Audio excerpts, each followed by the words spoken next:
los que están desde el stream del otro lado, bienvenidos a esta jornada, a esta charla que vamos a llevar adelante aquí en el Consejo Deliberante de nuestra ciudad de Villa Gobernador Galvez, con un tema muy pero muy importante. Por eso está Nico del Mastro, quien se va a encargar de llevar las palabras. Así que bueno, bienvenidas a todas acá, gracias por estar. Y sin más que esta humilde presentación, Nico, que es el que trabaja hace mucho con todo este tema, bienvenido una vez más a nuestra ciudad para poder compartir todo tu conocimiento y todo lo que se puede llegar a hacer con este tema tan importante para las mujeres, y no solamente lo que tiene que ver con la trata solamente desde un lugar, sino hasta del trabajo y un montón de variantes.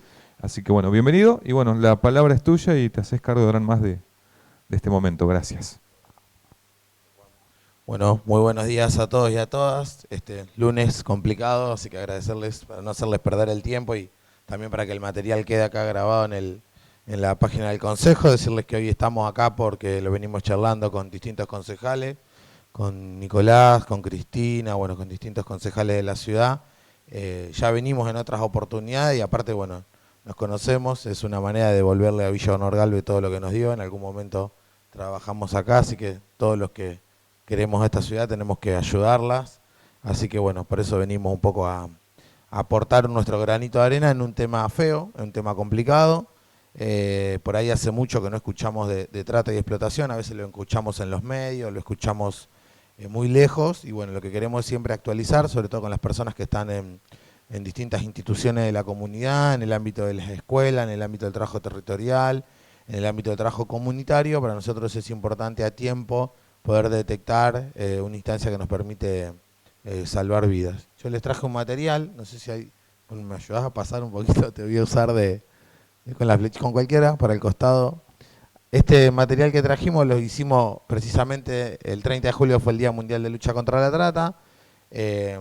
Siempre buscamos generar distintas actividades. Nosotros pertenecemos a un organismo que se llama el Comité de Lucha contra la Trata, es un organismo nacional que creó la ley de trata.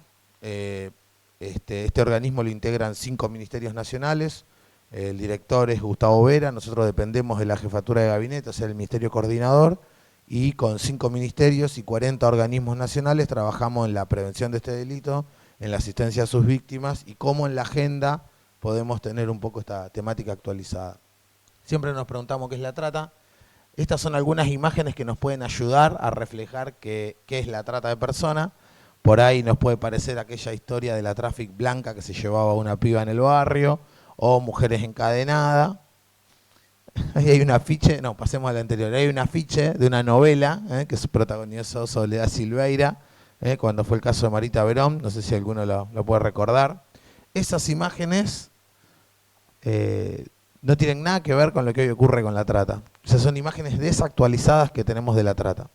Cuando hablamos de la trata estamos hablando de un delito complejo, un delito federal. Y estas imágenes son imágenes desactualizadas. Tienen que ver con situaciones de violencia, pero tienen que ver con una modalidad que ha cambiado, que ha migrado, que no la encontramos hoy en día. Pasemos a la que sigue. A veces se plantea la trata como la esclavitud del siglo XXI, como algo nuevo. Y en realidad no estamos muy de acuerdo con esa idea. Si no, pareciera que todo empezó ahora. Nosotros vivimos en un país y en un continente que hizo mucho en la lucha contra la trata. Acá hay algunos hechos históricos muy importantes que van como preparando la instancia de la trata, ¿no? Los chicos y las chicas estudian en la escuela de la Asamblea del año 13, cuando estudian el 25 de mayo. Es el primer momento que en nuestro país hablamos de las personas que nacían de vientre esclavo. En Argentina, las provincias del Río de la Plata hasta 1860 se vendían personas. Si uno va a las hemerotecas, vieron a los archivos de los diarios, se publicaban edictos donde había gobernadores que vendían personas. Eso pasó en nuestro país, y miren, pasó tanto tiempo y seguimos hablando, pero tiene que ver con este tema. Bueno, eso fue una declaración de avanzada. Brasil tardó 70 años, por ejemplo, en declarar la abolición de la esclavitud en el seno materno. Esto está en nuestra constitución histórica. Bueno, hay otro momento histórico muy importante, que viene un concepto que por ahí escuchamos que tiene que ver con la trata de blancas. Esa idea que también asociamos a la trata, eso se da en la Argentina del Centenario. Pensemos en toda nuestra región acá, Rosario, la Chicago Argentina, la exportación, el puerto, el boom. Eso se da en la Argentina del Centenario. Ahí había muchas situaciones del modelo agroexportador. Decía, Argentina empezaba a producir grano, exportaba, se abrían los barcos y llegaban migrantes, ¿no? Europa estaba en guerra, esa migración hacía que mujeres lleguen al Río de la Plata al rehacer su vida como consecuencia de que quedaron viudas de la guerra, de la Gran Guerra Europea. Bueno, ahí se sancionan algunas leyes. Hay un legislador socialista que sanciona un conjunto, promueve, las mujeres no podían acceder a los cargos públicos, no podían votar, 1913 estamos hablando. Se sanciona una ley para tener una silla en el lugar de trabajo. Lo que para nosotros es algo común, no era así. O el descanso dominical, cerrar el domingo. Para nosotros es común que los domingos hablan los comercios. Eso vino con la desregulación económica de los 90 de Cavallo. Pero en realidad no es así, ni en el mundo es así. Vayan a Francia a ver si Carrefour abre los domingos. Bueno, eso se sanciona. Con esas leyes se sanciona una ley que es la primera ley en el continente. Por eso los 23 de septiembre recordamos el aniversario de la Ley Palacio. Una ley que protegía a las mujeres y niñas explotadas. Después en Argentina se da un caso muy famoso, que es el caso de Raquel Lieberman, una polaca que era explotada en un lugar de esto, compra su libertad, se escapa y denuncia todo esto. En 1933 eso pasa. Y son detenidos más de 300 explotadores, proxeneta. En Argentina, eso era, en Argentina, en la zona de Granada y Gorri, en la zona de Rosario, Pichincha, el barrio de Pichincha lo deben conocer, funcionaban lo que se denominaban casas de tolerancia, lo que en el lunfardo argentino se llaman los piringundines. Eran lugares donde se explotaban a mujeres. Cada mujer tenía una alcancía, la que más soportaba tener una fichita, era la que soportaba violaciones diarias. Y bueno, ella compra su libertad, se escapa. Hace poquito Canal 7 publicó una novela, una serie de 8 capítulos que se llama Las Polacas, muy interesante que cuenta esa historia. Bueno, eso se pone un cierre a todo eso con la ley de profilaxis en 1936. Los que trabajan en el mundo de la salud la conocen. Cuando nos queríamos casar no teníamos que hacer un análisis de sangre para evitar la promoción de las enfermedades venéreas. Eso fue hasta agosto del 2016 con el nuevo Código Civil y Comercial, pero esa ley lo que vino con un concepto higienista a cerrar esta instancia, ¿no? Bueno, si seguimos a lo largo de la historia argentina, está el Estatuto del Peón Rural, que se sanciona en la Secretaría de Previsión Social a cargo de Juan Domingo Perón. Eso es una herramienta fundamental para la explotación en el mundo del trabajo y sobre todo el trabajo rural. Y así llegamos hasta el 2008 y el 2012, las dos leyes nacionales que tipifican este delito. Pasamos, Claudio.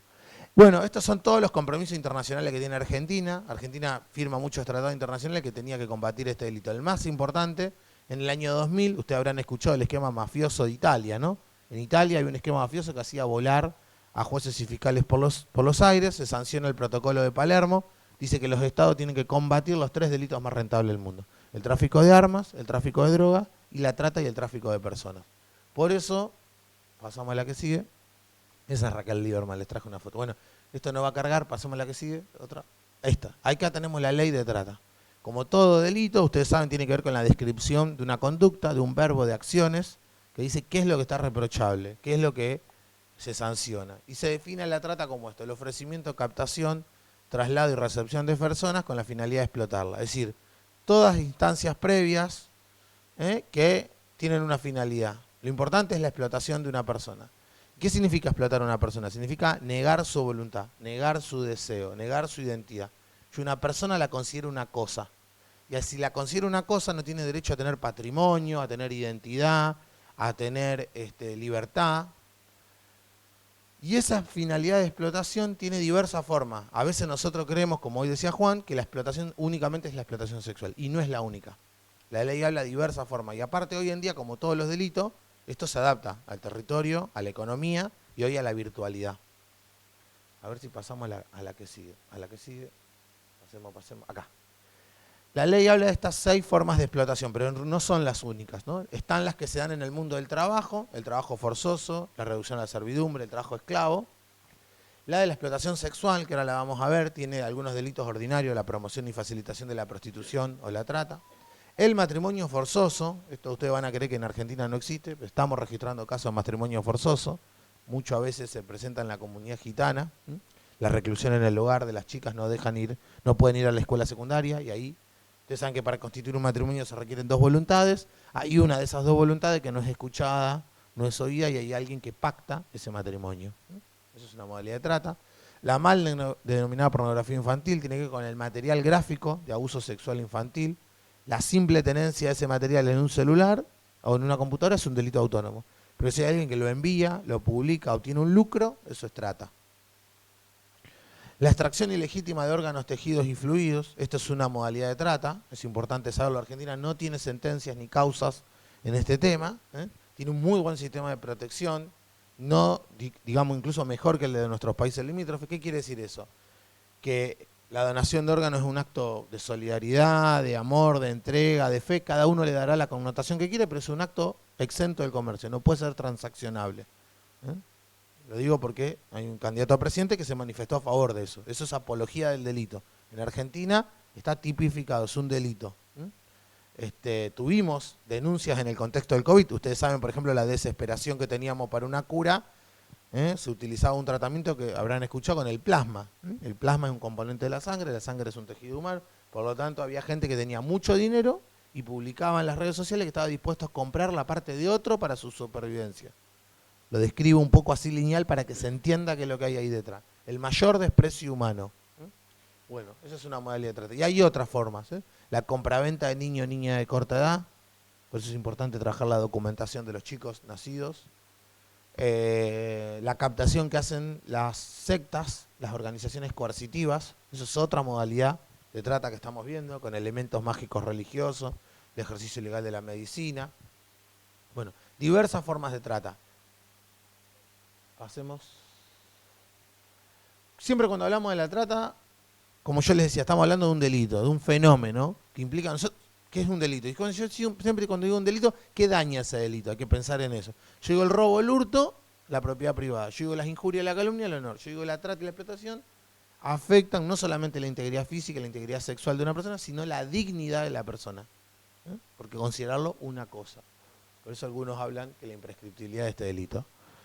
Vamos a los pasos para que lo veamos concretamente. Son verbos, acciones. Cada uno de esos opera a una instancia distinta. La trata tiene que ver, ¿quién puede ser víctima de trata? Cualquiera de nosotros. Pero hay factores que nos predisponen. Y esos factores tienen que ver con situaciones de vulnerabilidad, de necesidad. Una persona que no tiene laburo, por ejemplo. Un trabajador o trabajadora sin laburo. Una persona que no es de acá, migrante, que no es de acá, de nuestro país o de otra provincia. Una persona que no sabe leer y escribir. Una persona que tiene alguna situación de discapacidad, que tiene un problema de salud mental o de consumo problemático, alguien que pertenece al colectivo LGTBI, al colectivo migrante. Son todas personas que podemos estar atravesando cualquier dificultad. Y va a haber alguien que va a señalar, apuntar, ofrecer o decir, esta persona puede ser víctima de trata. Eso se llama ofrecimiento. Luego va a venir la etapa de la captación. Y ahí es donde nosotros tenemos que eliminar ese mito de la violencia física en la captación. Nosotros creemos que hay alguien que se va a llevar a alguien de nuestra comunidad. No, no es así. Captar a una persona significa controlar su voluntad. ¿Y cómo yo controlo la voluntad de otra persona? La zanahoria ahí adelante. Cuando yo conozco esa situación de vulnerabilidad y viene la propuesta, la oferta a traje a medida. Una oferta engañosa de empleo, un enamoramiento. Luego va a venir el engaño, la estafa, las estafas piramidales. Así empiezan una escala que puede hacerse una bola de nieve. Pero la captación de una persona hoy el Estado registra que se hace a través de estas figuras. Y hoy, si esas instancias se dan en la virtualidad, son mucho más complejas. El Estado está registrando que la captación de una persona se hace a través de forma virtual. Por ejemplo, ¿no? Estos enamoramientos. Por ejemplo, estas ofertas engañosas de empleo. Pasamos a la que sigue, porfa. Luego va a venir la instancia del traslado. Por eso es importante trabajar con todos los organismos que controlan el traslado. ¿Qué significa trasladar? Trasladarme. Significa ir de un lugar a otro. De un barrio a otro, de una ciudad a la otra, de una provincia a la otra, o de un país a otro país. Ese traslado implica que yo salgo de mi lugar de confort, salgo de mi lugar de residencia. Yo saco un pibe, una piba de un barrio de Villa Honor Galvez y probablemente no conozca el Monumento Nacional de la Bandera, con lo que sale hoy el bondi. Si yo lo saco del barrio, y no lo saco contra su voluntad, sale porque alguien se va a encontrar con alguien a que conoció, sale porque tiene una oferta laboral, sale de ese lugar. Ese traslado puede ser por transporte público, o por transporte, o sea, de pasajero, tren, colectivo o avión, o transporte particular. Entonces implica esto, separar a la víctima de su entorno social. Es una persona que sale del lugar donde puede ir a pedir ayuda, donde queda un centro de salud, donde queda la comisaría, donde queda la casa de un amigo o una amiga. Pensemos, ¿no? Si hay un pibe o una piba, hoy con una billetera virtual, yo te compro un pasaje de colectivo terminás en Buenos Aires, donde no sabes. Todas esas instancias van ablandando a la persona. La trata no son cadenas en los tobillos, opera en otra instancia. Luego va a haber alguien que va a estar recibiendo y acogiendo a la persona. Todos los que intervienen en esta cadena son penalmente responsables, pero eso es la trata. Estos son los pasos y cómo opera esta situación. Pasamos a la que sigue. Bueno, la que sigue. La principal forma de trata tiene que ver con la explotación sexual. Ahí es importante que, pasemos a la que sigue, que tiene que ver con entender que este fenómeno, Argentina tuvo un avance muy fuerte en la lucha contra esta forma de explotación. Primero fue la provincia de Córdoba, que cerró los lugares donde se explotaban a mujeres, con una ley provincial, luego una oleada muy grande de 2008-2009, pero seguimos hablando de esto porque cambia, pero en el fondo hay una cuestión cultural. Pasemos un poquito. Cuando hablamos de la explotación sexual, tenemos que saber que en Argentina la prostitución no es un delito. El Estado no puede sancionar, perseguir, registrar, prontuariar, ni cobrar impuestos a una persona que está en situación de prostitución. Tampoco lo puede promover, ni facilitar, ni considerar trabajo. Y sí sanciona al tercero que obtiene un lucro de esa situación, al que genera la administración de esa instancia. ¿Y saben qué? El Estado registra que en todos los casos hay un tercero, que hay alguien ahí detrás.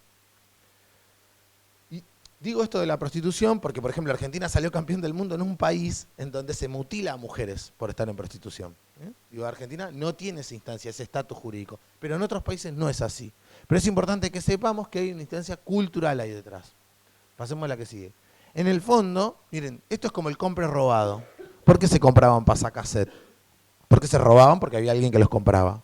¿Por qué hay trata y explotación? Porque hay mujeres y diversidades prostituidas. ¿Y por qué lo hay? Porque hay varones dispuestos a pagar por el cuerpo de esas personas. Entonces ahí lo que hay que entender es que hay una instancia cultural que tenemos que trabajar. Y eso tiene que ver con ver qué hay ahí en el fondo, ¿no? Y en el fondo tiene que ver con este supuesto derecho que tienen los varones a satisfacer su pulsión sexual por sobre otra persona que está en una instancia de necesidad. Porque en el fondo lo que hay ahí es una asimetría de poder. Es decir, no estamos en una igualdad de situación en una persona con un vínculo, sino que hay alguien que necesita, por falta de autonomía económica, que requiere de recursos, y hay alguien que está dispuesto a pagar por esa instancia. Y muchas veces los varones reproducimos formas de justificar eso, ¿no? Decimos, la profesión más vieja del mundo, una gran mentira. Lo que primero existieron en las comunidades fueron nacimientos, por lo tanto el primer trabajo fue ser partero o partera. O sea, formas que justificamos esa violencia que hay en el fondo en la situación de la explotación sexual. Pasamos a la que sí. ¿Qué es una forma de violencia de género extrema? Por supuesto. Lo que hace es niega el deseo, niega la libertad, niega la libre disponibilidad de la persona porque supone que hay alguien que tiene poder por encima de la otra persona. Y naturalmente estas situaciones están naturalizadas. Implica subordinar a la otra persona al mando, al deseo de quien está dispuesto a pagar por ese cuerpo. Distintas figuras penales. La explotación sexual por cuenta de tercero, es un delito, tiene dos modalidades. Cuando, digo, un delito ordinario, la promoción y facilitación de la prostitución, lo va a perseguir el MPA, la Fiscalía Provincial. La explotación, cuando el sujeto pasivo del delito, las víctimas son niños, niñas, adolescentes, por supuesto mucho más grave, aumentan todas las escalas penales. Y la mal denominada pornografía infantil, yo un poco lo puse ahí un poco en lenguaje más técnico, vamos un poquito para atrás que aclaro esto. Tiene que ver con material gráfico que contenga la genitalidad de niños, niñas y adolescentes, explícitas o simuladas, donde esté su exhibición y donde se dé con fines primordialmente sexuales. Bueno, esto ha explotado en el contexto del COVID. Hay otras particularidades que después la vamos a ver. Pasemos a la que sigue. Muchas veces nosotros creemos que una persona, pasamos a la que sigue, muchas veces nosotros creemos que las personas que están en situación de prostitución están así porque quieren, otro gran mito.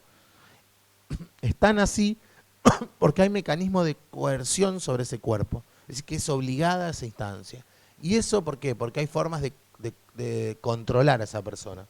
Ese control tiene que ver con que ese cuerpo produce dinero. Esa persona que está en la esquina paga el territorio, paga multa, paga coimas, produce dinero. Obviamente hay un control sobre esa persona. Pensemos que hoy en día con el WhatsApp, yo te mando mi ubicación en tiempo real y hay un control. Y no puede disponer del tiempo de su cuerpo, no puede disponer. No puede ir al parque cuando desea o al médico cuando necesita. Nadie está así porque quiere. Está así porque hay un sistema, las compañeras lo definen como un sistema prostituyente, que obliga a las mujeres a entrar en este circuito. Pero nadie está así porque quiere. Nosotros creemos que está así y nadie dice nada y miramos para otro lado. Entonces, y eso reproduce un circuito de violencia que naturaliza. Si a esto le agregamos el fenómeno del narcomenudeo, se complejiza mucho más. Porque la piba o el pibe que está en consumo, lo único que tiene es su cuerpo. Y paga. Con ese cuerpo, paga lo que consume. Paga el alquiler de su casa. Y entra en un entramado narcocriminal. Nosotros creemos que son cosas aisladas. Y no, está todo conectado. El fenómeno que vivimos en nuestra zona tiene que ver con estos entramados. Pero si no los empezamos a ver y a desmenuzar que hay ahí detrás, no vamos a ir con la punta del iceberg, detrás del síntoma nada más. Pasemos a la que sigue. Bueno, lugares y quiénes intervienen. Los lugares, los consejos municipales como este han avanzado mucho en el cierre de estos lugares, en eliminar de nuestras ordenanzas de habilitación los lugares estos donde se explotaban las mujeres. Hoy han migrado, hoy son pensiones clandestinas, privados, siguen existiendo, no bajo esa modalidad. ¿Y quiénes intervienen en estos lugares? Bueno, aquellos que cuentan los billetes, denominados proxenetas en el sistema, este delito no contempla solamente la reclusión o la prisión o la reclusión, sino contempla sacarle los bienes producidos. Bueno, quienes administran estos lugares.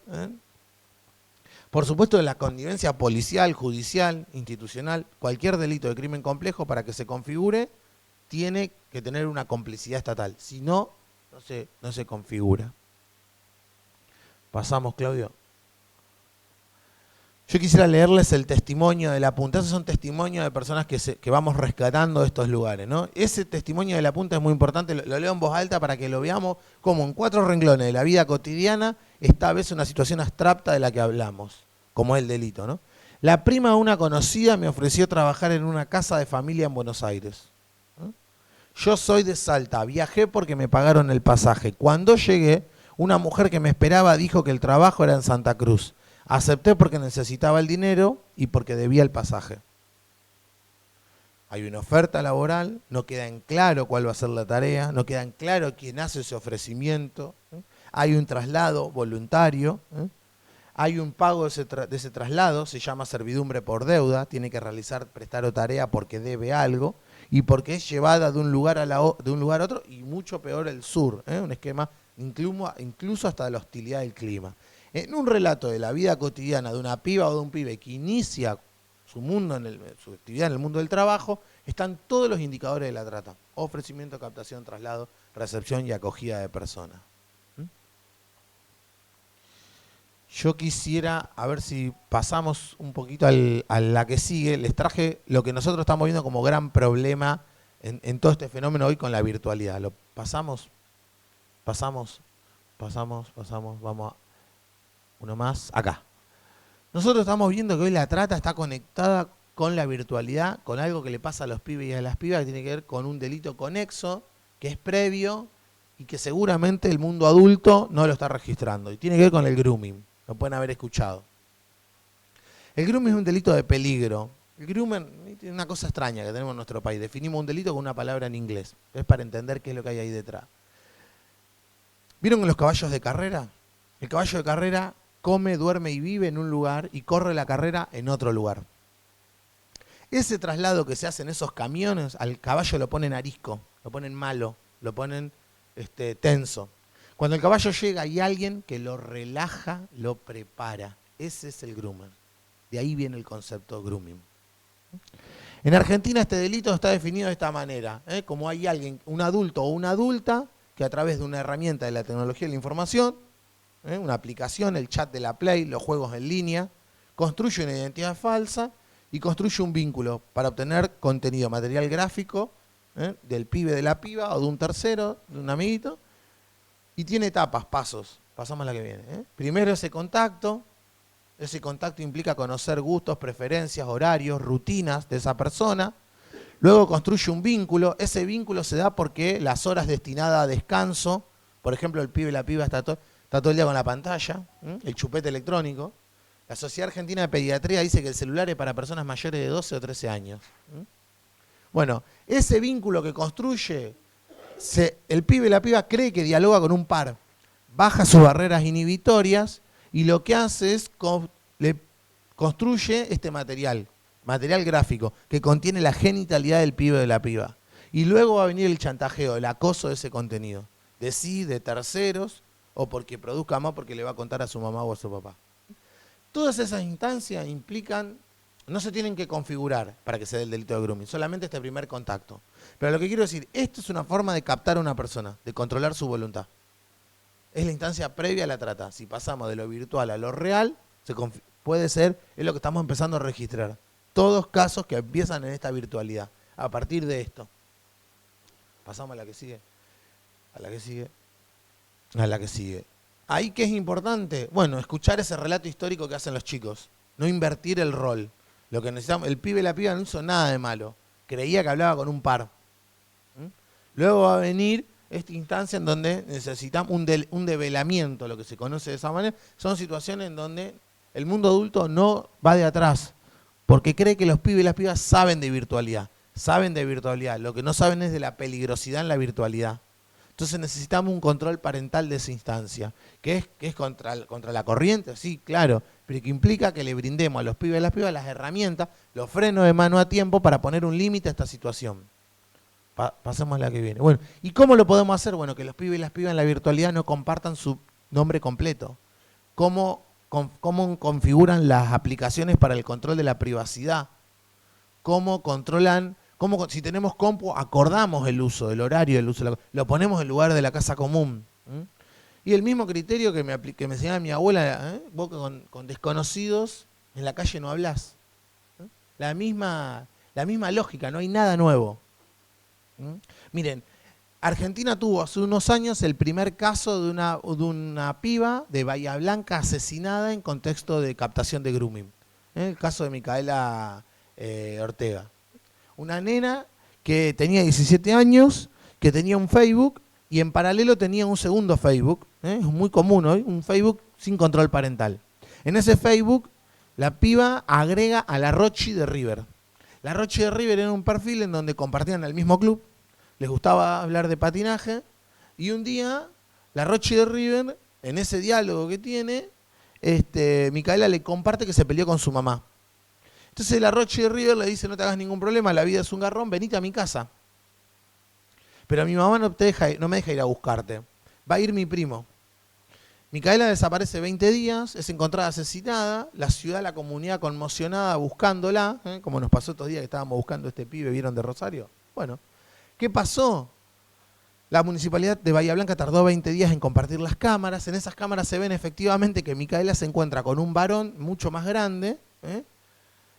Entonces la comunidad que dijo, buscamos a alguien que se fue con su noviecito. Conceptos que no nos interesa a dónde se fue, nos interesa que estaba desaparecida. Tenemos que poner el acento en la búsqueda. Todo lo otro no nos debe interesar. Bueno, se pudo acceder a las redes a través de una investigación. Jonathan Luna tenía 4 Facebooks, similares condiciones, que había tomado contacto con más de 100 pibas de los mismos grupos, del mismo colegio, del mismo coro, de la misma parroquia, del mismo club. Atacan en esta instancia. Hubo 100 familias que no supieron qué hacer, porque no hay este diálogo que necesitamos empezar a construir cómo es esa virtualidad. Pasemos a la que sigue. De alguna manera es difícil cómo anoticiar estas instancias, porque seguramente ya ocurrieron. Y el mundo adultocéntrico no lo registra, no lo ve. Pero nosotros estamos viendo que todos los casos empiezan ahí. Empiezan en la virtualidad. Podemos pasar a la que sigue. Perdón que te voy a molestar, pero... Miren, ¿qué necesitamos? No borrar las conversaciones. Hacer capturas de esas conversaciones. No continuar la conversación. Que el mundo adulto no continúe la conversación. Invalida cualquier investigación. No viene el scratch en las redes. El agresor sigue dando vuelta. No denunciamos en la misma plataforma. Estas plataformas son empresas. Son empresas que hacen plata con nuestro tiempo. Es un algoritmo. Entonces lo que no podemos es dejar que la máquina, primero, elija nuestras amistades. ¿Cuántas veces te sugiere amistades? En esa sugerencia de amistades, a Micaela Ortega le sugirió la Rochi de River. Ni siquiera ya elegimos nuestros amigos y amigas. Lo hace la máquina. Fíjense cómo nos influencia. Nos influencia de tal manera que nos hizo votar como nos hizo votar hace algunas semanas. Un desastre, pegándose un tiro en el pie. Bueno, la virtualidad y el algoritmo generan esta instancia. Ese algoritmo lo que hace es, la piba está con el reel todo el día con el reel. Hay contenido hipersexualizado que expone a nuestros pibes y decide qué construcción de su identidad sexual, de sus deseos, de sus gustos, de su estereotipo de cuerpo va a generar. ¿Por qué la máquina tiene que ser ese centro? No, que lo decidamos nosotros y nosotras. Entonces, eso es lo que tenemos que saber. Entonces, lo que es importante es, si nosotros denunciamos en la aplicación a su otro usuario, cliente, le va a avisar que hay alguien que lo está denunciando, va a eliminar todo ese contenido y el agresor sigue dando vuelta. Entonces, el mecanismo que tenemos que cambiar la lógica de cómo utilizamos este mecanismo. Nosotros estamos viendo que todo empieza en esta virtualidad. Las ofertas engañosas de empleo, los enamoramientos. Los enamoramientos empiezan en esta virtualidad, que empiezan con estafas virtuales. Miren El estafador de Tinder en Netflix. Un documental de 4 capítulos que cuenta cómo mujeres con gran poder adquisitivo les robaban dinero. Le podrían haber hecho otra cosa. Pero así empieza. Bueno, pasemos. Bueno, ahora yo quisiera, a ver si quisiera hablar de otra forma de explotación, que tiene que ver con la explotación en el mundo de trabajo. No sé si podemos, acá arriba, en esta solapita de acá, hay otro PDF. Sí, dale. Bueno, esto... Bien. Sí. Sí. Sí. Bien, perfecto. Bien. Perdón. No, Nico, te quería preguntar, ¿no? Como lo explicabas recién ahí, para los papás, ejemplo, las chicas acá la mayoría son referentes que tienen un montón de jóvenes que les acompañan, o para dejar también algo bien claro como ejemplo, qué hacer, cómo, rápido, en los celulares, capturar esas conversaciones. Exacto, lo que nosotros hacemos es primero captura de todos esos chats y copiar los perfiles, los URL de los perfiles. Es decir, entrar a la aplicación, el perfil tiene una dirección, se llama URL, eso se pega en el celular o en un Word y eso se puede anoticiar. La campaña nacional de grooming tiene una línea que es el 137, que te va a orientar. Nosotros lo que recomendamos es que cuando tenemos todo este material gráfico, la denuncia nos las pueden hacer al comité o al 145, que tenemos una línea de denuncia. Como todo este material hay que escribirlo porque en realidad es gráfico, no es un relato oral como teníamos antes, nosotros desde el comité pusimos en funcionamiento una línea de WhatsApp, que está acá en esta cartelería que yo les traje, que también, bueno, este consejo nos sancionó una ordenanza por la que estamos trabajando este tema. Acá hay un material donde nosotros le dejamos esta línea telefónica donde pueden escribir. Y escriben y nos envían todo ese material y nosotros lo denunciamos.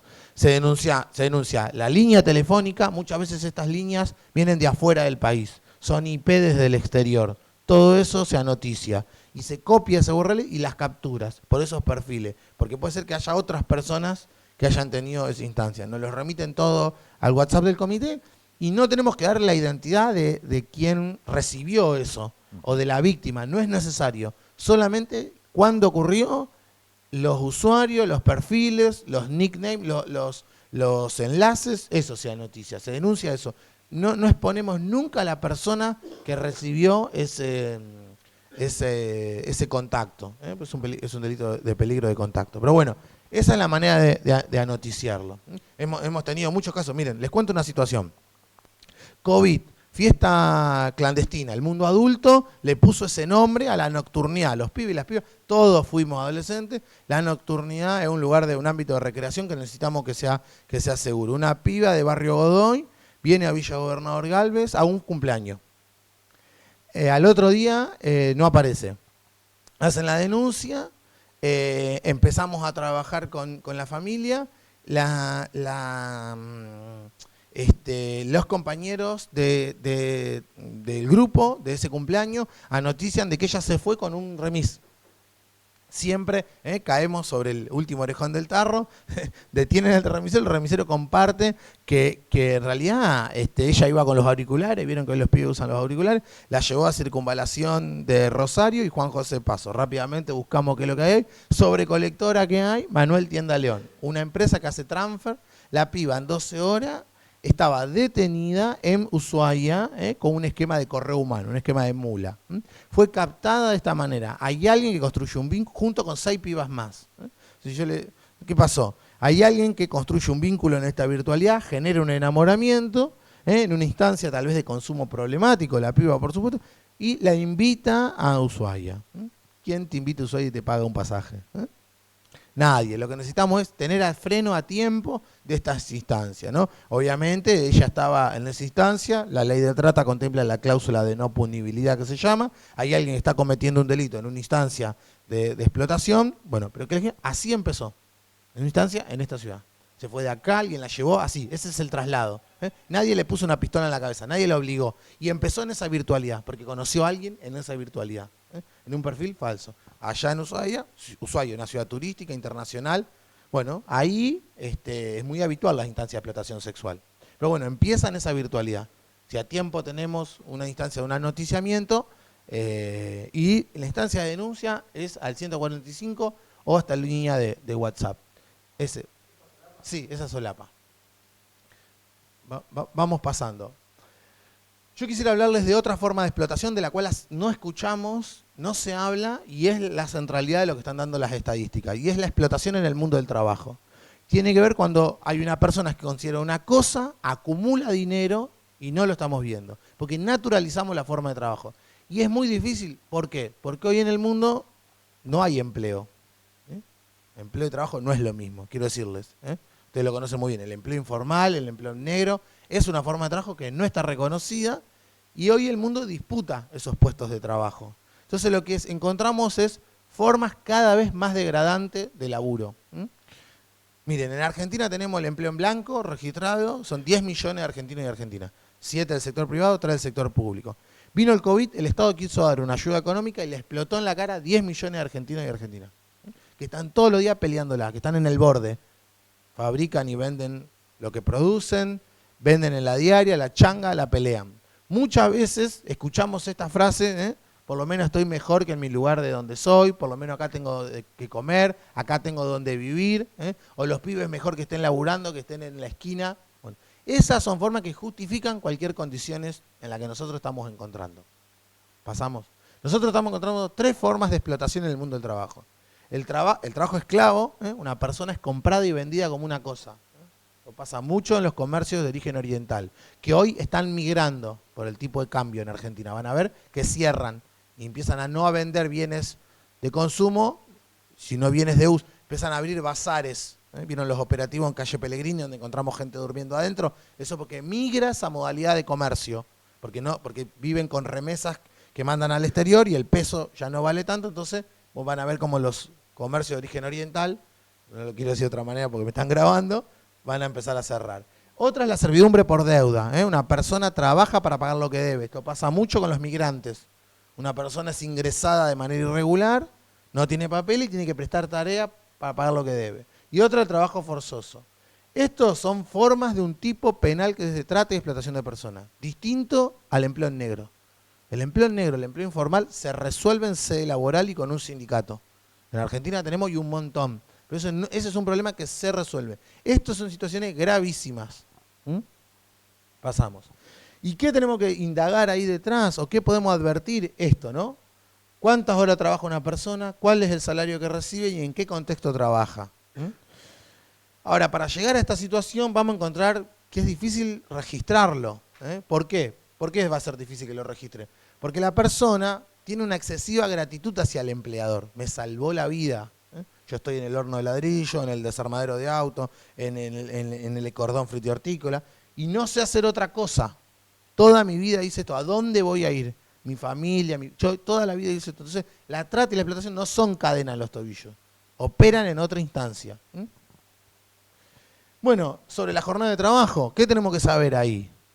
Que Argentina tiene una ley de contrato de trabajo que establece cuántas horas se pueden trabajar a la semana. Bueno, hay personas que trabajan jornadas laborales de sol a sol.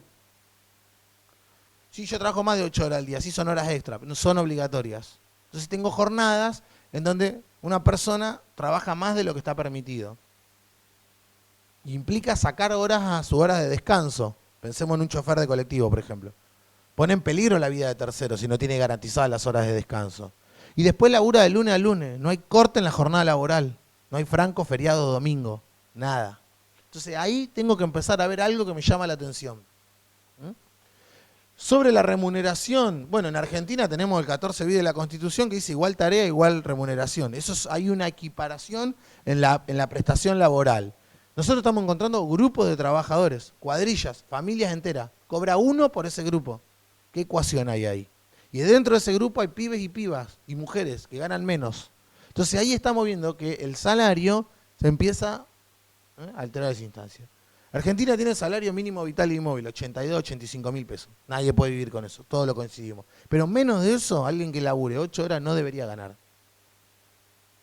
Nosotros estamos viendo que hay alguien, por ejemplo, que come, vive y duerme en el lugar en el que trabaja y se le aplican descuentos de esa comida. Descuentos de el traslado, descuentos de un medicamento, descuentos de ese crédito para el celular. Entonces se empieza a ganar menos de ese salario mínimo vital y móvil. Y si lo sanciona, porque hay un poder de dirección sobre el empleador, sobre el empleo por parte del empleador, se abusa, lo maltrata, hay un esquema de hostilidad, entonces le hace descuentos, porque llega tarde, le implica multas, sanciones. Entonces va alterando cuánto. Y después sobre el tiempo de la remuneración, ¿no? El salario se puede percibir de manera mensual, semanal, quincenal, por jornal o a destajo. Acá yo tengo un empleador que le paga al laburante cuando quiere, cuando viene, cuando se le ocurre. Entonces, y por último la forma, esa retribución. Ustedes saben que en Argentina todos los trabajadores y trabajadoras tenemos derecho a tener un plástico. Y si tenemos una tarjeta, ¿qué quiere decir? Que me depositan. Y si me depositan ese dinero, ¿dónde está? En el sistema. Y si está en el sistema, no es fruto del narcotráfico, la evasión impositiva o el enriquecimiento sin causa. Hay laburantes que cobran de punta todo en el lugar donde trabajan. Y si no saben leer y escribir, ¿qué saben? Solamente el color de los billetes. Entonces ahí todos esos indicadores a nosotros nos tienen que prender la luz de lo que estamos viendo. En Netflix hay una película que se llama El Patrón, de Gastón Furriel. Mírenla. Después no van a comprar nunca más la carnicería. Pero tiene todos estos indicadores. Claro.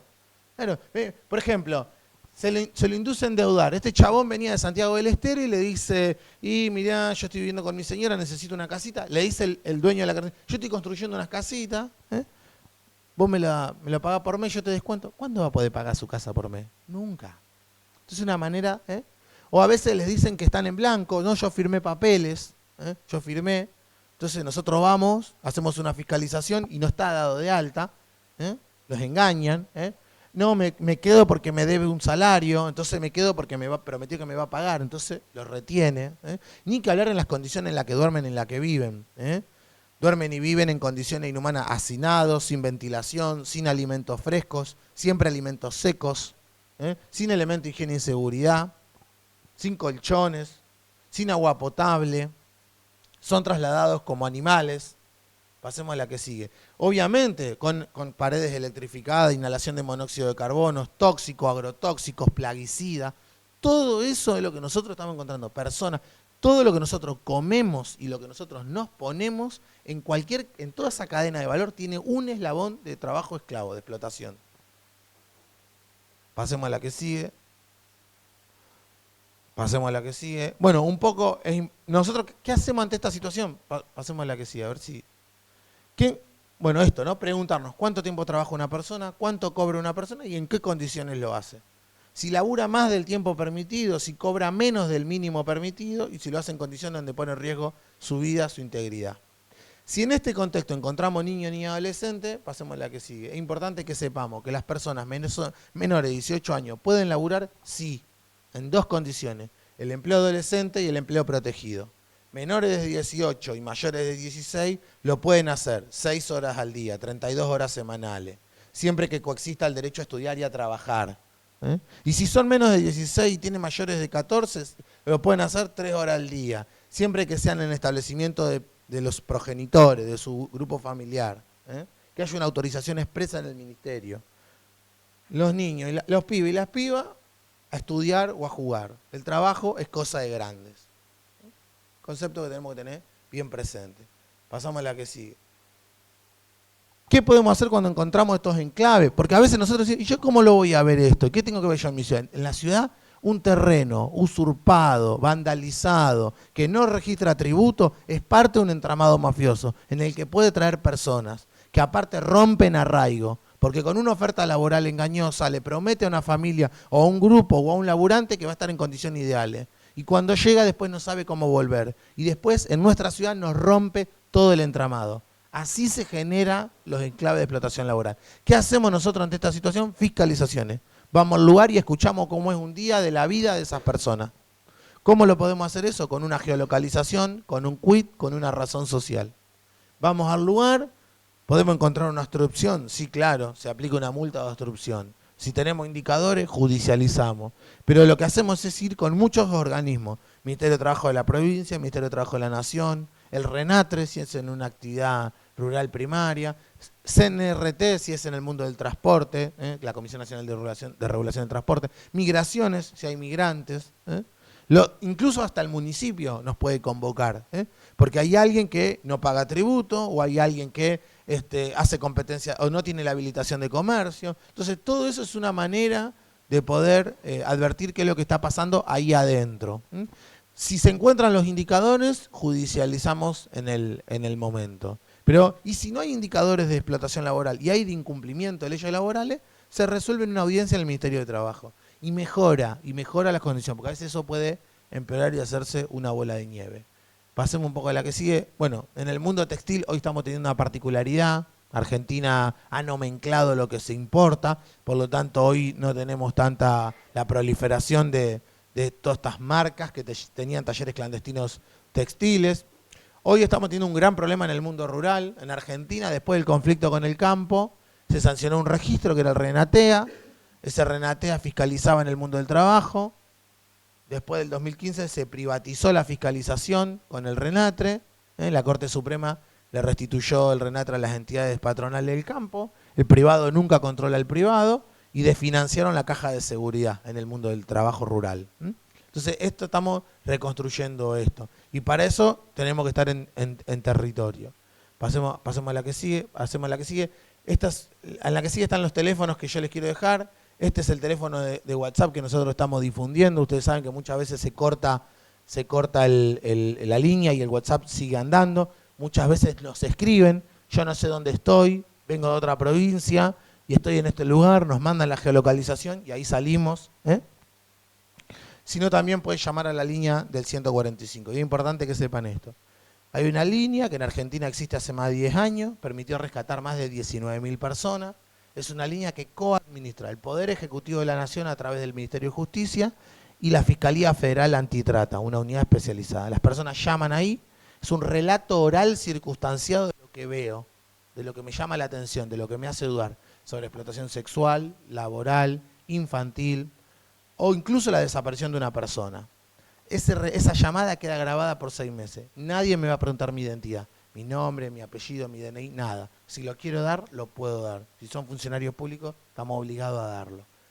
Esa llamada lo que permite es que sea derivada a la Fiscalía Federal en turno. No se va a enterar nadie del entramado local.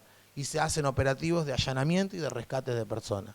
Esa llamada hoy la estamos complementando con esta línea de WhatsApp, porque hoy una foto, un video, una geolocalización se puede enviar a esa línea de WhatsApp. Y esto estamos trabajando con muchos organismos. En términos generales, un poco esta es la situación. Tengo algunas cosas más para mostrar, si podemos volver al otro contenido. No sé si hay preguntas, dudas, cuestiones. Por favor, estamos con total sinceridad. Pasemos un poquito que quiero pasarle. Pasemos. Seguí pasando, yo te voy a decir. Chicas, ¿alguien se va a preguntar algo? Sí, algo que queramos ver, que no nos queden claro. Pasemos, que yo les quiero mostrar 2 o 3 cosas para ver. Pasemos. Digamos, hace poco se habló mucho de lo de Corazza, es como que ahí encendió un poco, que se vuelva a retomar el tema, ¿no, Nico? Sí. Y creo que también eso sirve para para que esto vuelva a que la gente pregunte al menos. Sí, nosotros ahí estamos viendo con alguna particularidad, tiene que ver con ese aprovechamiento de una persona que está en una situación de vulnerabilidad y que hay alguien que hace lucro de esa persona, que se beneficia económicamente de esa persona. Y eso hoy lo estamos viendo, el fenómeno narcocriminal atraviesa esta instancia, los problemas de salud mental, la captación que hacen estas organizaciones. Hace poquito habrán visto todos los allanamientos que hicimos con la causa Remar. Estos espacios donde creíamos que una persona puede ir a hacer un tratamiento de adicciones. Miren, hicimos 3 años de investigación y ¿saben lo que encontramos? Que una persona que atravesaba algún problema X, no necesariamente un problema de consumo o de adicciones, iba a este lugar, creía que firmaba un consentimiento infirmado, firmaba un voluntariado social y estaba obligado a salir a vender, estaba obligado a realizar tarea de obra de construcción, y hay alguien que obtenía un lucro de esa situación. Ahí no había nada terapéutico, había una organización piramidal, comando, obediencia, con una relación de subordinación, con un ocultamiento de las verdaderas intenciones. Y eso estamos en un denominador común. En Argentina ya teniendo muchas causas de este tipo sobre captación que hacen las organizaciones coercitivas, las mal denominadas sectas. Hay una persona que a través de este convencimiento, esta propuesta de cura de enfermedad, esta propuesta de ejercicio legal de la medicina, con elementos mágicos religiosos, hay alguien que se aprovecha de esa instancia. Estamos teniendo muchos casos de eso. Estamos teniendo muchos casos de situaciones de pibes y de pibas en situaciones de esta virtualidad, con enamoramientos, con ofertas laborales engañosas, de ir a trabajar al exterior, situaciones de esta migración de otras provincias. Nosotros a veces creemos esto pasa en las películas. No. Nosotros creemos esto le pasa a los que viven en el norte de nuestro país. No. Pasa en todas las provincias. Les traje estadística. De las 24 jurisdicciones, 22 registran casos de trata. Estamos teniendo situaciones vinculadas a las búsquedas de paradero. Yo no los traje, pero miren. Situaciones de búsqueda de paradero. Cortito y al pie. ¿Por qué una persona no está? Primero, llamemos las cosas por su nombre. No es búsqueda de paradero. Persona desaparecida. Llamemos las cosas como corresponde. Una persona no está por 3 posibilidades. No está en su casa, no está en su centro de residencia, no está con sus vínculos, porque fue víctima de un delito, porque se fue porque quiso, quien a veces no está hasta acá de casa y se quiere ir, o porque se fue porque quiso y terminó siendo víctima de un delito. En las 3 condiciones el Estado tiene la obligación de buscarlo. Primer punto. Segundo, no hay que esperar ningún plazo o tiempo para hacer el anoticiamiento, la denuncia. Otro mito, falso conocimiento. No hay ningún decreto, ley o reglamento que diga que tenemos que esperar ni 48, ni 24, ni 36. Chamullo. ¿Qué tenemos que hacer? No en las redes. A noticiar al Estado. Si no el Estado, los organismos estatales que tienen que activar la búsqueda, no registran la búsqueda. Las compañeras ponen en el estado de WhatsApp, desapareció el piel. No, error, mal. Incluso a veces ponen datos incorrectos. Por ejemplo, veíamos ayer la búsqueda de este pibe, ponía en el teléfono del papá 155. ¿Y la característica? Hoy ponemos la virtualidad, lo puede ver cualquiera de cualquier lugar del mundo. Entonces, en la desesperación no sabemos qué tenemos que hacer. Primero, ojalá que nunca nos pase, pero me siento en casa y anoto todo lo que pasó. Me siento en casa y anoto todo lo que pasó. No es que me tiene que salir como un lorito. Primero la denuncia. Y esa denuncia se puede escribir en casa. No es que, ¿a dónde voy? Voy al CTD. Villa Gobernador Galvez tiene un CTD. Hagamos un embudo. Obviamente atiende de lunes a viernes de 8 a 8 ahí en la plaza, enfrente de la plaza. Bueno, necesitamos más de eso y que esté más hora abierta. Pero lo vamos a hacer si hacemos a demanda esta instancia. ¿Qué hacemos? Nunca la denuncia en la virtualidad. Primero voy y describo. Hay un protocolo. ¿Qué me van a preguntar? Las características físicas, las características personales, incluso si tiene un arito, un tatuaje, un lunar, con quién estaba, cómo estaba vestido, cuándo fue la última vez que se lo vio, si tiene un problema de medicación, de algún problema de enfermedad, una enemistad con alguien, cuáles son sus vínculos, cuáles son sus redes sociales, todos esos elementos se brindan. Una foto actualizada, copia de la denuncia y ahí viralizo en las redes. Pero no, la gente es al revés. Ponemos primero en la red y nunca hacen el anoticiamiento. O sea, primero el anoticiamiento. ¿Dónde? En el CTD. Si en la comisaría me dice, voy hasta otra comisaría, hasta la comisaría que me tome la denuncia. Si la denuncia no la hago en la CTD, en el Centro Territorial de Denuncia, no hablemos en sigla porque no todos sabemos lo que significa. Si la hago en el Centro Territorial de Denuncia, ahí se activa un protocolo mucho más rápido. Salen 3 correos electrónicos que van a la brigada de búsqueda de la policía de nuestra provincia de Santa Fe, a la Fiscalía de turno del Ministerio Público de la Acusación y al registro de personas desaparecidas. Nuestra provincia tiene un registro creado a través del caso Bruno Gentiletti, se deben acordar. Un nene, hoy tendría 34 años Bruno, se desapareció en la Florida. De Las Rosas, estamos trabajando con la mamá, hemos hecho actividades en el departamento de Belgrano. Bueno, el juez que tenía que investigar a ese pibe fue premiado siendo defensor del pueblo. Esas son las cosas que pasan en esta provincia de Santa Fe.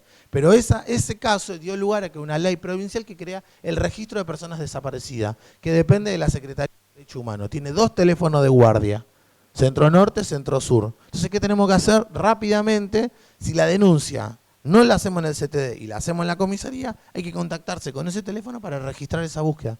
Porque esa búsqueda se carga en el CIFEBU, el Sistema Federal de Búsqueda de Personas. Y ahí podemos trabajar con Frontera, con Migraciones, con CNRT, con Fuerzas Federales de Seguridad. Y ahí activa toda la instancia de la búsqueda. Yo lo que les digo es, primero, bajar los niveles de ansiedad, trabajar y hacer un embudo con la información. Y si apareció el pibe o la piba, que puede pasar, que se lo llevó el papá o la mamá, porque hay un régimen de comunicación que se alteró, por un X motivo, no nos interesa el motivo, noticiamos que apareció, para bajar la búsqueda. Porque si no, eso no es un problema. Queda la imagen ahí dando vuelta, revictimiza. Bueno, entonces, esos son los pasos que hoy estamos viendo. Muchos de estos casos empiezan con la búsqueda de paradero. Y detrás de esa búsqueda de paradero hay un montón de situaciones. Por ejemplo, miren, nos pasó Mar del Plata, una ciudad turística. Vino el COVID, la mató. La periferia de Mar del Plata, como todas nuestras grandes periferias, tiene barrios populares sin acceso a los servicios públicos. Naturalmente, que era el único que estaba abierto en el COVID, la escuela. La escuela daba la unidad alimentaria. Una piba deja de ir a la escuela. ¿Quién la ve? El asistente escolar, el último orejón del tarro del Estado, que tiene una mirada un poco más allá de una respuesta burocrática de lo que está pasando, una mirada amorosa de lo que está pasando ahí. No viene un día, no viene 2 días, al tercer día contacta a la mamá. La mamá quería que estaba con el papá, el papá con la mamá, padre separado. La vida cotidiana. La piba, no le toman la denuncia, búsqueda de paradero, ayudamos a hacer la denuncia, activamos un protocolo de búsqueda, hacemos entrecruzamiento de llamado, una celda, la celda celular se activa en la localidad de Ceres, ruta 34, Santa Fe. Iba arriba un micro con un varón mayor de edad, de nacionalidad boliviana, que la conoció en el Fortnite, el jueguito en línea, le prometió, le compró comida, le llevó a comer, le compró zapatillas, ella se enamoró, se iba, nunca registró la peligrosidad de lo que estaba pasando. Entonces, lo que tenemos que estar atentos es estas instancias, que tenemos que activar lo que nosotros estamos viendo. Particularmente en Villa Norte estamos trabajando y bien, porque acá hemos promovido ordenanza, hemos generado capacitaciones con los equipos de la MUNI, tenemos consultas de los equipos locales, pero necesitamos que el territorio empiece a tomar este tema. Yo traje algunas fotos, bueno, estas son algunas películas o series que ayudan a ver el tema. Esto es una serie de la Lali que está muy bueno, mírenla. 7 prisioneros, una película de Netflix que es muy buena, mírenla. Esto cuando yo me refiero a la explotación laboral. Pasemos a la que sigue, Claudio, por favor. La que sigue. Esto. Nosotros encontramos esto en nuestra provincia. Esto es el norte de Santa Fe. Acá una cuadrilla de 23 trabajadores de Santiago del Estero de menos de 23 años sin piezas dentales. Esto es explotación laboral. Esto es el hacheo. El carbono, la leña que usamos, que puede hacer asado los fines de semana, viene de acá, pasá a la que sigue. Ese era el baño. Esto está naturalizado. Esto es el Martín Fierro. 150 años de lo mismo. Esto de acá, departamento de Rosario. Uranga, producción de papa. ¿Saben cómo se cosecha la papa? Se pone una soga acá, va entre las piernas una bolsa y se va cargando. Acá también, pibe de Santiago del Estero. Esto lo pongo, acá vivían. Le anotaban hasta los gramos de comida, de carne. ¿Quién puede vivir acá? ¿Quién puede estar acá? Esto en Piñero, cría de animales, pasá la que sigue. Pasá la que sigue. Acá encontramos una familia con un bebé de 9 meses viviendo, engañados. Llegan acá, del norte de Santa Fe. Esto es Corrientes, la pica de la resina. Vivían en estas condiciones. Personas que, ¿quién puede vivir acá? Este es el traslado irregular de personas en Misiones. Después el Estado bobo registra el siniestro vial y no sabe lo que hay detrás. Y como la persona no tiene un mango, no tiene acceso a escuela, no sabe leer y escribir, no, tiene que aceptar y reproduce lo que toda la vida fue así. Entonces nosotros tenemos que cortar con esta situación. Entonces lo que estamos tratando de hacer son más de estas instancias y que podamos replicar esto. Yo sé que es jodido en el mundo del trabajo, sí, claro, pero lo que nosotros tenemos que entender es que lo más valioso que tiene una comunidad es su pueblo y lo que tiene es su cuerpo, su identidad, que es utilizado para acumular dinero. Eso no puede ser la centralidad de la instancia. Tiene que ser en condiciones que no puede poner en riesgo este contexto. Entonces, un poco lo que estamos tratando es de cómo incluimos a las personas. Porque ustedes nos van a preguntar, ¿y qué pasa después de esto? Bueno, ¿qué pasa después de esto? Una vez que hacemos la denuncia, hacemos rescates y allanamientos. Hay que reconstruir un horizonte de vida. Y cada caso es un mundo. Las personas tienen derecho a tener un trabajo, empezamos a trabajar, a veces hay que terminar la escuela, a veces hay que aprender a leer y escribir, y para todo eso necesitamos un Estado. Pero si no, ¿quién lo va a hacer? Con organismos y programas focalizados que trabajen esta temática. Por ejemplo, acá en Villa Gobernador Galvez sancionamos, ahí yo les traje, hay un mapa donde tenemos un montón de ciudades que empiezan a trabajar en la inclusión laboral de las personas. La posibilidad de que puedan tener un trabajo en condiciones. Entonces, bueno, es muy difícil, tratamos de actualizar el tema, es un tema complejo, implica que empecemos a ver qué hay detrás a veces de estos entramados, que son mucho más complejos. A veces nos quedamos en el pibe de la balacera. ¿Saben qué? El pibe de la balacera es carne de cañón de una organización criminal que lo utiliza, porque ese pibe es víctima de trata, es un cuerpo, porque está en esas condiciones. Entonces nosotros vamos a creer que esto lo va a resolver la policía local. No, porque es mano de obra de ese circuito. Lo que necesitamos es entrar por arriba, con otro mecanismo. Estamos tratando de cambiar la mentalidad y entender que esto se tiene que trabajar con fuerzas de seguridad que no sean de acá, porque las de acá naturalizan el circuito. Esa foto que yo le pasé de ese campo, entramos y a media hora venía la policía rural con una denuncia por usurpación, pues le pagan con un lechón en la semana. Entonces eso es entramado, que es toda la vida así. Entonces lo que nosotros, si ni siquiera conocemos las fuerzas de seguridad de acá, conocemos los apellidos, ¿no? Han logrado desvirtuar una institución que ni los conocemos. Entonces lo que necesitamos es entrar por arriba y saber que, miren, la semana pasada sacamos una piba en Rosario que la habían traído de Misiones. Una kiosquera se dio cuenta. Una kiosquera. Todos nos conocemos en nuestros barrios. Lamentablemente con el costo que hoy está el traslado, nuestros barrios se han convertido en guetos. Todo el que consume, consume ahí adentro del barrio. Entonces una kiosquera vio una piba que le pidió un teléfono celular. Hoy todos tenemos celulares. El que no tiene celulares es porque se lo robaron. Entonces advirtió que la piba no era de cómo hablaba. La habían traído de Misiones con una oferta laboral, la tenían encerrada. Alguien de adentro de la cárcel que la amenazaba. Hoy este circuito forma parte de eso. En 5 horas logramos hacer un rescate, la piba volvió a Misiones. Después esta piba, víctima de femicidio, entra en un circuito de explotación laboral, explotación sexual.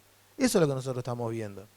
Entonces lo que necesitamos es esto, recomponer estos vínculos, pensar en estas instancias, no exponer al que está en territorio.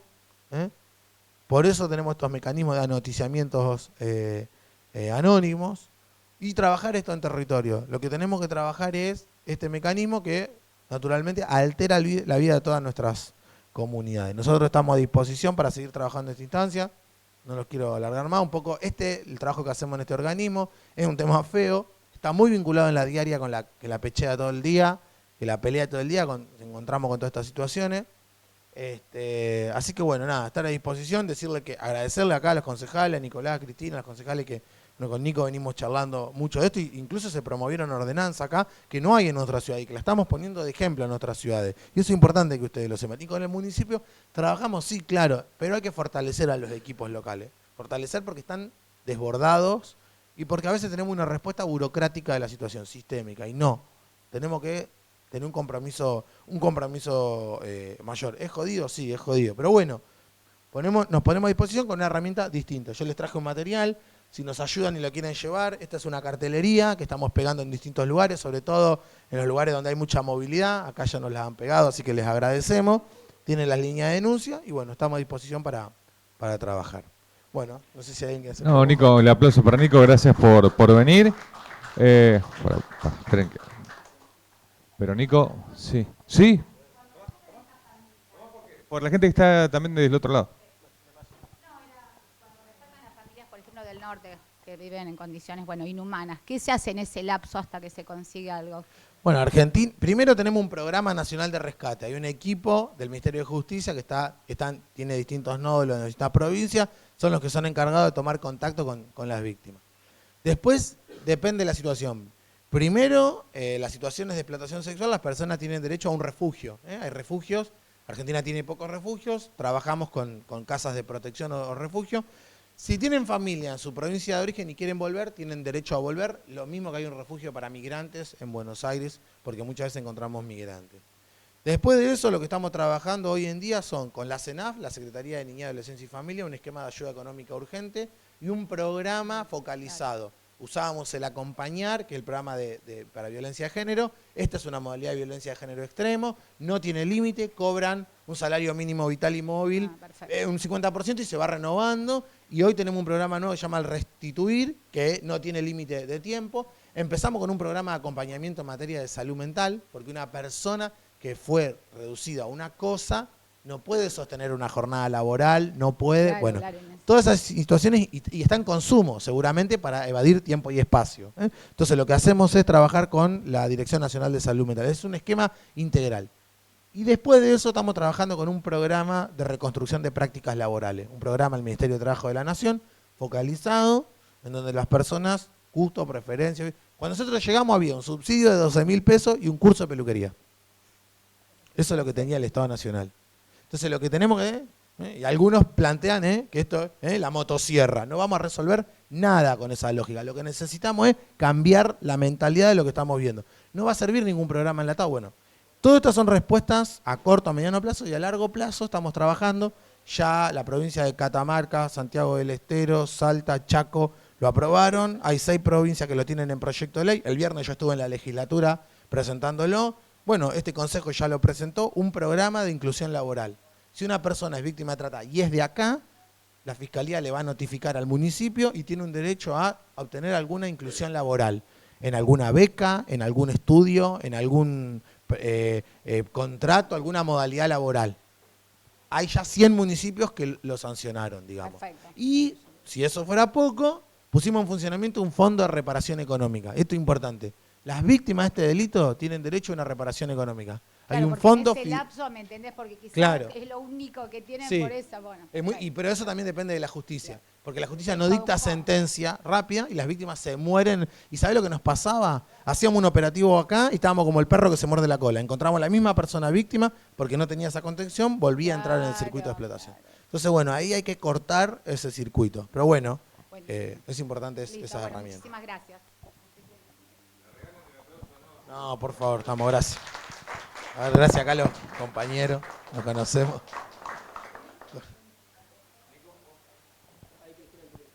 Bueno, agradecerte, Nico, muy claro tu explicación para todo y bueno, es súper importante de que la trata de personas existe y que tengamos conocimiento de eso y que podamos aprovechar este material que tenemos que va a quedar en las redes sociales del Consejo y bueno, siempre tener en cuenta esta información tan importante que nosotros tenemos que saber. A través del Consejo, como decía Nico, se han emitido un montón de ordenanzas, el tema del grooming, también en las escuelas se ha pedido las campañas de concientización también del bullying, del grooming, que bueno, que por ahí los padres no saben, porque uno le da el celular a los chicos y bueno, para que se entretengan, no molesten, y le estamos dando algo que es súper peligroso si son menores y que puede costarle la vida y hasta que desaparezcan.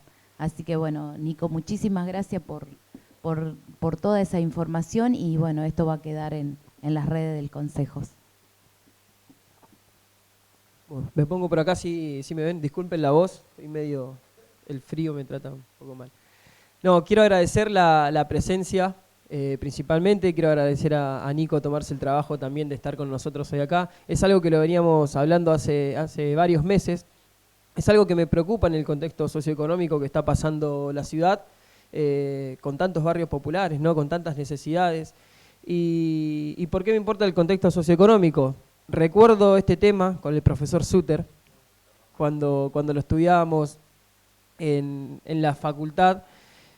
Más que el delito, era el único delito que no estudiamos el delito en sí, sino que poníamos el foco mayormente en el contexto socioeconómico que vive la persona. Por lo que decía Nico, hay una libertad o una voluntad que está coartada, está coaccionada, y es ahí donde nace todo. Me preocupa también hoy, donde hay oleadas que proponen que esto sea relativamente legal, disfrazado de libertad, no como si la libertad no dependiera también de las circunstancias o de la vida de cada uno, de las necesidades. Se me venía a la mente recién una frase de una canción que dice: ¿por qué me hablan de libre albedrío si tengo sed y tengo frío? Entonces, cómo la libertad se ve coaccionada cuando la gente necesita, ¿no?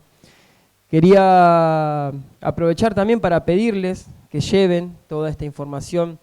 Son el punto de contacto principal, ustedes, donde el Estado no llega, y debemos llevar esta información, porque me pasaba a mí también. Uno lo ve a esto como lejano, uno piensa en Corrientes, piensa en el norte de la provincia, piensa en otras provincias también del norte del país, y no, pasa acá. Vimos ejemplo en el departamento de Rosario, vimos ejemplo en zonas de campo cercanas, di un ejemplo también de que pasó en Villa Gobernador Galvez, y no es un delito como nosotros lo creíamos, meramente con finalidad sexual. Tiene otras particularidades, la explotación laboral, el matrimonio, como bien lo ha dicho Nico también en la charla. Entonces es un delito complejo que no solamente tiene la finalidad sexual. La fuerza muchas veces no está tampoco íntegramente relacionado, sí se da más la violencia o la fuerza en lo que es la última etapa, que es la retención de la persona, pero muchas veces hasta es contraproducente para el propio delincuente tratar con fuerza o violencia en un primer momento, así que entran a jugar otras cosas como el enamoramiento, como la esperanza, la seducción, y esa careta de bueno, digamos. Así que bueno, les pido que lleven la información. Va a quedar grabado también en la página del Consejo, que puedan compartir para que todo el mundo lo pueda ver, la cartelería. Y también voy a pedir que si quedó alguna duda, ya finalizando, así finalizamos la transmisión, si queda alguna duda, que les pongamos, que preguntemos, porque bueno, es muy importante y podemos salvar una vida. Así que muchas gracias.